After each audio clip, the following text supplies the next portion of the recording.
ಈಗ ಅವ್ರ ಸಣ್ಣ ನಮ್ಮ ಹುಡುಗನೇ ಅವನು ಯಾರೋ ಸುನಿಲ್ ಬೋಸು ಯಾರ ಪಂಚಾಯತಿ ಮೆಂಬರು ಆಗಲ್ಲ, ಅವ್ನು ಪಾರ್ಲಿಮೆಂಟ್ ಮೆಂಬರ್ ಅದ, ಹೆಂಗಾದ? ಒಂದು ಓಟ್ಗೆ 1,000 20 ಲಕ್ಷ ಮತದಾರರಿದ್ದಾರೆ ಒಂದು ಪಾರ್ಲಿಮೆಂಟ್ ಕಾನ್ಸ್ಟಿಟ್ಯೂನ್ಸಿಲಿ. 20 ಲಕ್ಷದ ಜನಕ್ಕೂ 1,500 ದುಡ್ಡು ಕೊಟ್ಟು ಓಟ್ ತಗೊಂಡು ಪಾರ್ಲಿಮೆಂಟ್ ಮೆಂಬರ್. ನಾ ಏನಿಲ್ಲ ಅನ್ನ, ಅವ್ರಿಗೆ ಕೊಡೋ ಗೌರವನೆಲ್ಲ ಕೊಡ್ತೀನಿ. ಚುನಾವಣೆ ಹೆಂಗ್ ನಡೆದಿದೆ ಅನ್ನೋದು ತಮ್ಮ ಗಮನಕ್ಕೆ ನನಗೇನು ಜ್ಞಾಪಕ ಇದೆ ತಮ್ಗೆ ಹೇಳ್ತಾ ಇದ್ದೀನಿ. ಅವ್ರು ಇದೇ ಹೇಳದ್ನಲ್ಲ, ಒಂದು ಓಟ್ಗೆ 1,000 ರೀ. ಹಣದ ಬಲ ಒಂದೇ, ಯಾವ ಕಮಿಟ್ಮೆಂಟು ಇಲ್ಲ. ಅವ್ರ ಫೋನ್ಗಳು ಮಾಡಿ ಯಾರು, ನಾನೇ ನಮ್ಮ ಊರಿನ ಅಭಿವೃದ್ಧಿ ಕೆಲಸಗಳ ಬಗ್ಗೆ 1-2 ಸಲ ಫೋನ್ ಮಾಡಿದ್ದೀನಿ, ಫೋನೇ ಎತ್ತಲ್ಲ. ಅವ್ರಿಗೆ ಯಾರು ಬೇಕಾಗಿಲ್ಲ ಬಿಡೋಣ ಅಂತ ದುಡ್ಡದ 3-4 ಸಲ ಮಂತ್ರಿ ಮಾಡಿದ್ರು ಸಿದ್ದರಾಮಯ್ಯನವರು. ಆ ಟೈಮ್ಗೆ ಇನ್ನೊಂದು 50 ಕೋಟಿ 100 ಕೋಟಿ ತಗೊಂಡವ್ರು ಸಾಕು. ಅಲ್ಲ, ಅದನ್ನ ದುರುಗ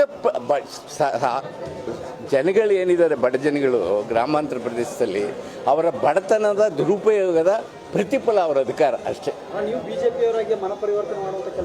ನಾನು ಮೊದಲು ಭಾರತೀಯ, ಈ ದೇಶದ ಸಾಮಾನ್ಯ ಗೌರವಾನ್ವಿತ ನಾಗರಿಕ, ಅದಾದಮೇಲೆ BJP.